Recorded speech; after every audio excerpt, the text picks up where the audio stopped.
पिछले कुछ महीनों से आपने बार बार एक बात सुनी होगी, परिसीमन के बाद दक्षिण भारत की सीटें कम हो जाएंगी। कुछ लोग कह रहे हैं कि इससे दक्षिण भारत की राजनीतिक ताकत कम हो जाएगी, लेकिन क्या वास्तव में यही होने वाला है या ये आधी जानकारी पर आधारित एक आशंका है? आइए इसे तथ्यों के आधार पर समझते हैं। सबसे पहले हमें दो अलग अलग बातों को समझना होगा। पहली, किसी राज्य की सीटें वास्तव में कम हो जाना, और दूसरी, लोकसभा में उस राज्य की कुल हिस्सेदारी का बदल जाना। अक्सर लोग इन दोनों बातों को एक ही समझ लेते हैं, जबकि ये दोनों बिल्कुल अलग बातें हैं। मान लीजिए आज संसद में कुल 100 सीटें हैं। इनमें से किसी राज्य के पास 20 सीटें हैं, यानी उसकी हिस्सेदारी है 20%।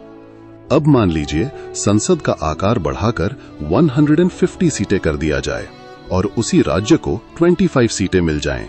ध्यान दीजिए, उसकी सीटें 20 से बढ़कर 25 हो गईं, लेकिन अब उसकी हिस्सेदारी लगभग 17% रह गई, यानी सीटें बढ़ीं लेकिन प्रतिशत कम हो गया।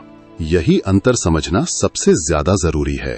सरकार का कहना है कि किसी राज्य की सीटें घटाने का उद्देश्य नहीं है। प्रस्तावित मॉडल में लोकसभा की कुल सीटें बढ़ाई जाएंगी, यानी तेजी से बढ़ी आबादी वाले राज्यों को अधिक प्रतिनिधित्व मिलेगा, और जिन राज्यों की आबादी अपेक्षाकृत धीरे बढ़ी है उनकी सीटें भी संख्या में बढ़ सकती हैं, लेकिन कुल लोकसभा में उनका प्रतिशत बदल सकता है। अंतिम व्यवस्था संसद द्वारा पारित कानून और परिसीमन आयोग की प्रक्रिया पर निर्भर करेगी। अब सवाल उठता है, फिर चिंता क्यों है? इसका कारण भी समझना जरूरी है। दक्षिण भारत के कई राज्यों ने पिछले कई दशकों में शिक्षा, स्वास्थ्य और परिवार नियोजन पर काफी काम किया। परिणाम स्वरूप वहां जनसंख्या वृद्धि की दर अपेक्षाकृत कम रही। इसलिए इन राज्यों की चिंता ये है कि यदि भविष्य में प्रतिनिधित्व मुख्य रूप से जनसंख्या के आधार पर तय होगा तो उनकी राष्ट्रीय हिस्सेदारी कम हो सकती है। ये एक वास्तविक राजनीतिक और संघीय चिंता है जिसे समझना चाहिए। दूसरी ओर अधिक जनसंख्या वाले राज्यों का तर्क है कि यदि किसी राज्य में आज कहीं अधिक लोग रहते हैं तो लोकतंत्र के सिद्धांत के अनुसार उन्हें भी उसी अनुपात में प्रतिनिधित्व मिलना चाहिए, क्योंकि लोकतंत्र का मूल सिद्धांत है हर नागरिक की आवाज को समान महत्व मिलना। अब आप समझ सकते हैं कि ये विवाद उत्तर बनाम दक्षिण का नहीं है। ये दो संवैधानिक सिद्धांतों के बीच संतुलन का प्रश्न है। एक ओर है हर नागरिक को लगभग समान प्रतिनिधित्व मिले, दूसरी ओर है ऐसे राज्यों के साथ न्याय हो जिन्होंने जनसंख्या नियंत्रण में सफलता प्राप्त की। इसलिए इस विषय पर गंभीर चर्चा होना स्वाभाविक है। गलतफहमी नंबर 1, दक्षिण भारत की सभी सीटें कम कर दी जाएंगी। अभी ऐसा कहना सही नहीं होगा। वास्तविकता, अंतिम स्थिति इस बात पर निर्भर करेगी कि संसद कौन सा कानून पारित करती है और परिसीमन आयोग किस प्रकार उसका क्रियान्वयन करता है। गलतफहमी नंबर 2, परिसीमन केवल एक राजनीतिक दल को लाभ पहुंचाने के लिए किया जा रहा है।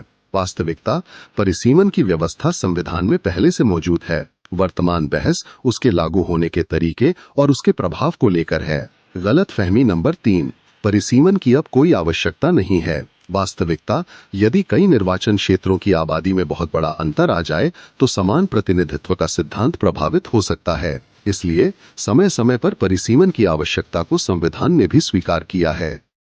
इसलिए यह कहना सही नहीं होगा कि यह केवल उत्तर और दक्षिण की लड़ाई है।